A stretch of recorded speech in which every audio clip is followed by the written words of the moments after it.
lycée à 8h04 pour être précise. Du coup c'est super long.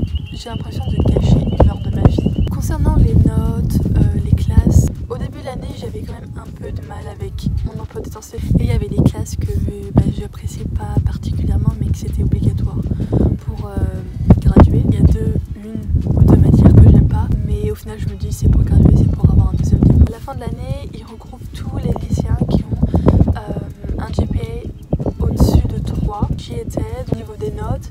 Je peux dire que je suis dans les meilleurs du lycée. J'ai bougé parce qu'il y avait trop de vent. Si vous êtes étudiant d'échange, au niveau des classes et des notes, ne vous inquiétez surtout pas.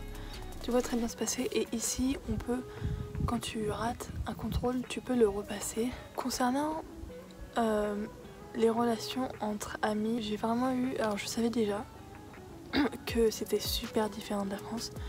Mais je pensais pas à ce point là. Au début j'ai eu un peu de mal avec ça. Je pensais que tout le monde était ami avec moi ou coquesse. Au final il y a des gens qui m'aiment pas, il y a des gens qui m'aiment et il y a des gens qui sont des camarades entre guillemets. C'est vrai qu'au fur et à mesure de l'année tu comprends qui sont tes amis, qui sont tes camarades et qui sont les gens qui n'aiment pas. Au bout de 8 mois, 9 mois en cette période là, bon même avant, mais tu comprends que t'as pas 30 amis, t'en as les 3.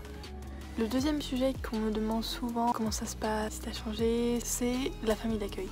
Alors moi j'ai eu la chance de pas du tout changer de famille d'accueil. Je les connais depuis avril 2021 et ça a tout de suite matché dès le premier appel en visio. Du coup j'ai pas du tout changé de famille d'accueil. Même au début il n'y a pas eu ce gêne de parler, de rigoler, de faire des blagues, tout ça parce qu'on se connaissait déjà. Donc pour faire un point au niveau des 8-9 mois, je m'entends toujours bien avec ma famille d'accueil. Je sais que je vais rester en contact et qu'on va se revoir et qu'on va se donner des nouvelles après que je parte. Niveau famille d'accueil, tout s'est très bien passé. Tout se passe bien et tout va bien se passer. La question de l'anglais. Je suis partie avec un très mauvais niveau. J'ai passé le test du premier coup. Au final, j'étais beaucoup plus nulle que je pensais. À cause de l'anglais, j'ai eu beaucoup de difficultés à communiquer avec mes parents d'accueil. Pas forcément mes amis, mais ma famille d'accueil. C'est un peu bizarre. Au fil des mois, j'ai compris à communiquer avec eux, à comprendre comment ils parlaient, leur accent. Donc tout ça est venu au niveau des mois. Après 8 mois, je peux dire que je suis fluente. Je peux absolument pas dire que je suis bilingue. Je sais parler, je sais comprendre, je sais lire, je sais écouter des séries, des films en anglais sans les sous-titres. Mon cerveau pense en anglais, je rêve en anglais et maintenant je dois penser avant de parler français et je fais énormément de fautes en français.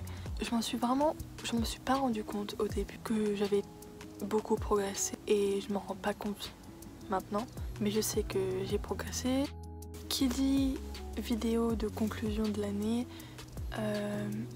je vais parler de l'appréhension du retour. Je pense que tout étudiant d'échange, on appréhende nos retours, que ce soit bon ou mauvais. On appréhende la langue, on appréhende nos amis, on appréhende nos habitudes qui vont changer. On va vraiment être perdu et je sais que je vais être perdue. Alors je sais pas si je vais être homesick inversé.